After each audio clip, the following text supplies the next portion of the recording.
A secret bank account in Qatar is now at the center of a growing political storm in Washington. Not the U.S. Treasury, not the Federal Reserve, Qatar. According to explosive testimony from Secretary of State Marco Rubio, hundreds of millions of dollars from the sale of seized Venezuelan oil are sitting in an offshore account in the Middle East, and lawmakers are demanding to know how this happened, who controls the money, and whether the entire arrangement is even legal. The story begins with one of the most dramatic foreign policy operations in recent years. Earlier this year, the United States seized control of major Venezuelan state assets, including a massive stockpile of crude oil. Officials estimate that roughly 50 million barrels of Venezuelan crude are now under U.S. control. At current market prices, that oil is worth close to $2 billion. The administration has begun selling portions of it on the global market, arguing that the revenue is needed to stabilize Venezuela's interim government and support a transition away from years of political and economic collapse.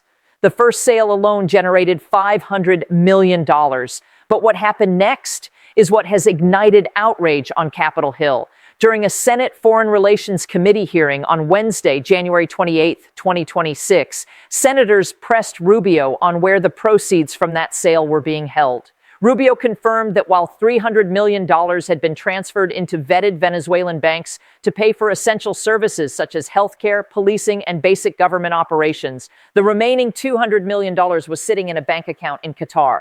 That revelation stunned lawmakers. Why would money generated from oil seized by the U.S. military, sold through U.S.-controlled arrangements, end up parked in a commercial bank account in Doha? Rubio's answer was simple but deeply controversial. He told senators the account was established outside the United States to prevent American creditors from seizing the funds. Rubio explained that Venezuela owes massive sums to international creditors, and if the money were deposited in New York or Washington, courts could freeze it immediately. He argued that the Qatar account belongs to Venezuela, with U.S. sanctions acting as a blocking mechanism, and claimed the United States controls only the dispersal of funds, not the account itself. But lawmakers were not convinced. Senator Chris Murphy pushed back hard, questioning the optics and precedent being set. He warned that the United States appeared to be taking oil by force, selling it, and then storing the cash in the Gulf, beyond the normal reach of American oversight. Murphy asked whether this creates a dangerous model where the U.S. effectively becomes a global repo man, seizing foreign assets and managing billions outside the traditional safeguards of law. The backlash spread quickly beyond the Senate. Representative Lloyd Doggett issued an immediate letter to both Rubio and Treasury Secretary Scott Bessent, demanding transparency. Doggett called the arrangement an offshore account and asked what legal authority the administration is using to act as custodian of these funds. He also questioned why the administration chose Qatar instead of a country with stronger banking regulations and a clearer history of transparent oil revenue management. The concern is not just that the money is abroad. It is that it is sitting in a jurisdiction outside direct congressional oversight. If these funds were held in the U.S. Treasury, inspectors general could audit them. If they were at the Federal Reserve, there would be a clear paper trail. But in a commercial bank account in Doha, lawmakers fear the trail becomes far harder to monitor. Senator Elizabeth Warren has emerged as one of the most vocal critics of the arrangement. She has questioned whether there is any legal basis for a president to establish an offshore account that he effectively controls, allowing him to sell assets seized by the American military and then spend the proceeds without congressional appropriation.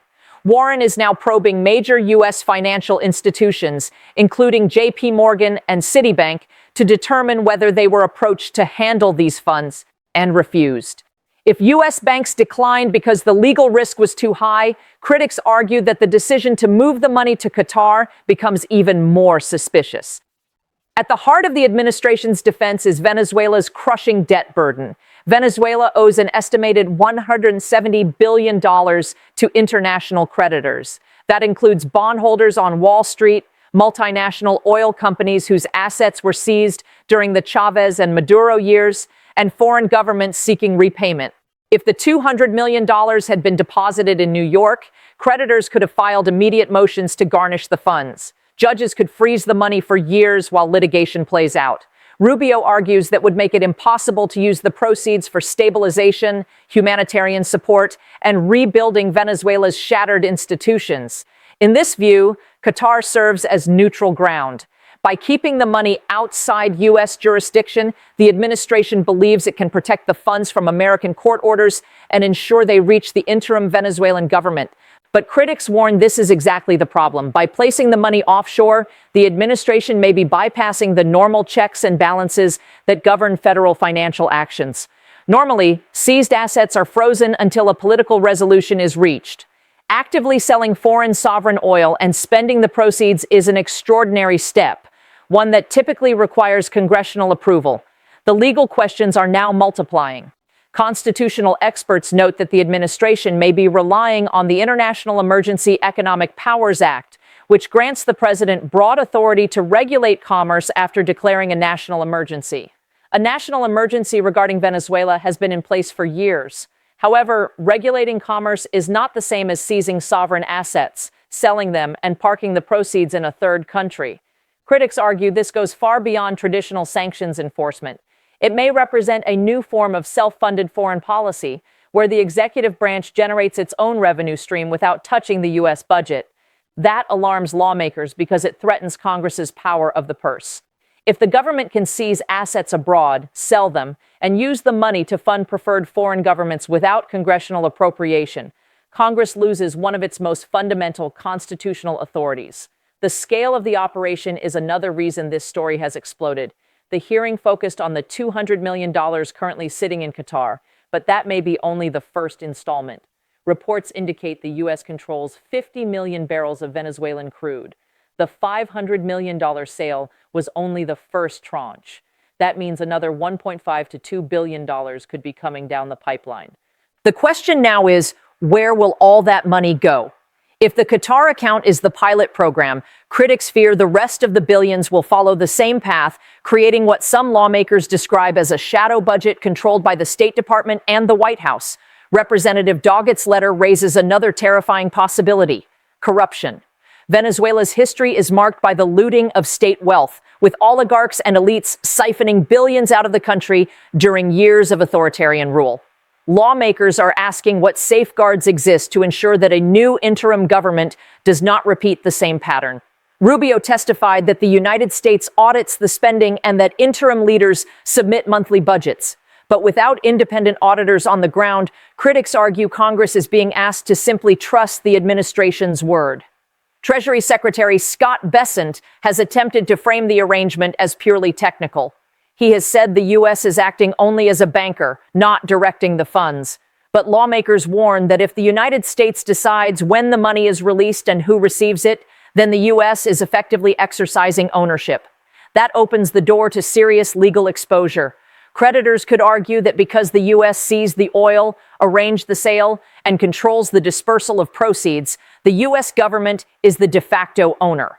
If courts accept that argument, the U.S. taxpayer could potentially become liable for Venezuela's debts. While Washington debates legal theory, the situation on the ground in Venezuela remains dire. The interim government is desperate for resources. The economy is broken, infrastructure is collapsing, and oil production facilities are deteriorating. Rubio insists the funds are vital for humanitarian aid and basic governance, warning senators that the transition cannot succeed without cash. This puts Democrats in a difficult position. They want oversight and accountability, but they do not want to starve Venezuela's fragile interim leadership of resources. The standoff has become a high-stakes political game, with billions of dollars and the future of Venezuela hanging in the balance. So what happens next?